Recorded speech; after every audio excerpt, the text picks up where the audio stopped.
Hi friends, നിങ്ങൾക്കെല്ലാവർക്കും സുഖമാണെന്ന് വിശ്വസിക്കുന്നു. അമ്മീസ് അടുക്കളയിലേക്ക് സ്വാഗതം. ഇന്നില്ലേ ഞാൻ നിങ്ങളോടൊപ്പം ഷെയർ ചെയ്യുന്നത് വളരെ പ്രധാനപ്പെട്ട ഒരു വിഷയമാണ്. നമ്മൾക്കറിയാം, കുറച്ച് ദിവസമായി നമ്മുടെ സമൂഹ മാധ്യമങ്ങളിൽ ന്യൂസിലുമെല്ലാം നിറഞ്ഞു നിൽക്കുന്ന ഒരു സംഭവം അല്ലേ. അത് പുരുഷന്മാർക്കാവട്ടെ സ്ത്രീകൾക്കാവട്ടെ എല്ലാവർക്കും ഇത് ബാധകമാണ്. ഞങ്ങളുടെ ബാല്യത്തിൽ ഞങ്ങളൊന്ന് ഓർത്താൽ മതി, നമ്മുടെ മാതാപിതാക്കളും ബന്ധുക്കളും പറഞ്ഞു തരുന്ന ഒരു കാര്യമാണ്, സ്ത്രീക്ക് എന്തെങ്കിലും സംഭവിച്ചാൽ അത് പുറത്തു പറയാൻ പാടില്ല. ബാല്യത്തിൽ തന്നെ ഇത് നമ്മളുടെ മൈൻഡിൽ അത് സെറ്റാകും. അപ്പോൾ സ്ത്രീയൊക്കെ എന്തെങ്കിലും സംഭവിച്ചാൽ നമ്മൾ തുറന്ന് പറയാനേ പാടില്ല.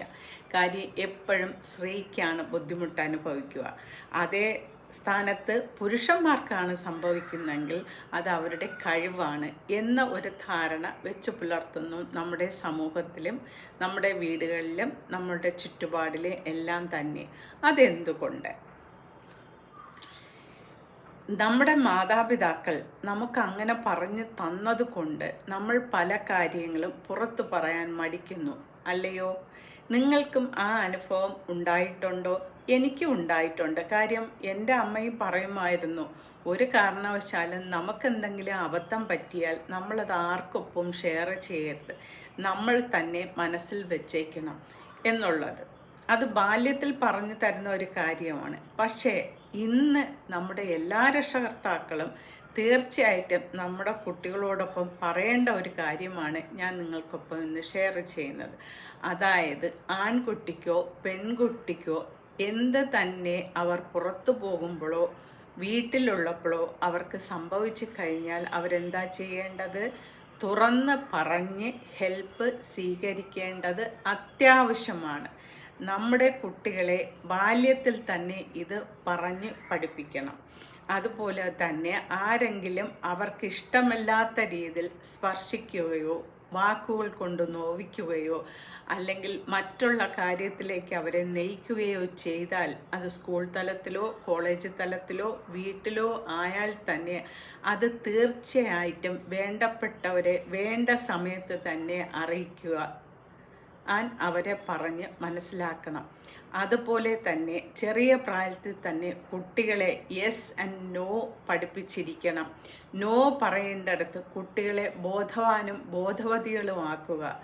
അതുകൊണ്ട് അവർക്ക് സമൂഹത്തിൽ നല്ല നിലയും നല്ല ധൈര്യവും നല്ല ഇതുപോലെ പെർഫോം ചെയ്യാനും കഴിയും. അല്ലെങ്കിൽ അവരുടെ ഉള്ളിലേക്ക് ചില തെറ്റായ ധാരണകൾ രൂപീകരിക്കുകയും അവരുടെ ഭാവിക്ക് അത് ദോഷം ചെയ്യുകയും ചെയ്യും. അതുകൊണ്ട് നമ്മുടെ ഇന്നത്തെ തലമുറയിലെ മാതാപിതാക്കൾ തീർച്ചയായും നമ്മളെ കുട്ടികളെ രക്ഷപ്പെടുത്തിയെടുക്കുക. ഒരു കാരണവശാലും വേർതിരിവുണ്ടാകരുത്. കാര്യം ഇനി മുതൽ നമ്മുടെ സമൂഹം മനസ്സിലാക്കേണ്ട ഒരു കാര്യമാണ്, സ്ത്രീയും പുരുഷനും തുല്യരാണ്.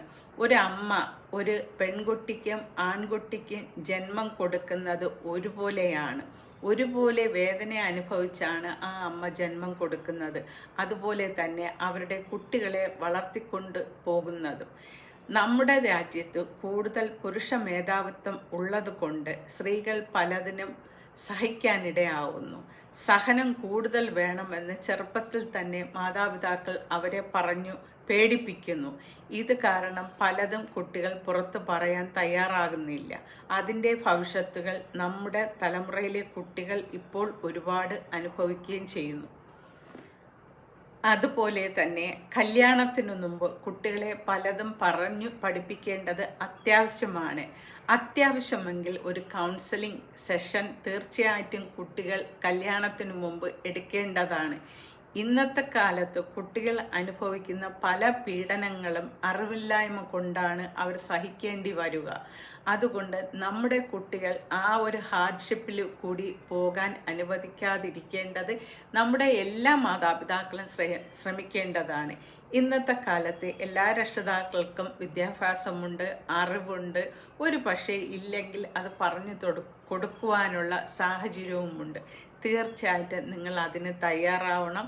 നമ്മുടെ കുട്ടികളെ ഫ്യൂച്ചറിൽ നല്ല ധൈര്യമുള്ള കുട്ടികളായിട്ട് വളർത്തിയെടുക്കാൻ എല്ലാ രക്ഷകർത്താക്കളുടെയും ചുമതലയാണ്. Thank you for watching and see you soon with another vlog. Till then, bye for now. Bye.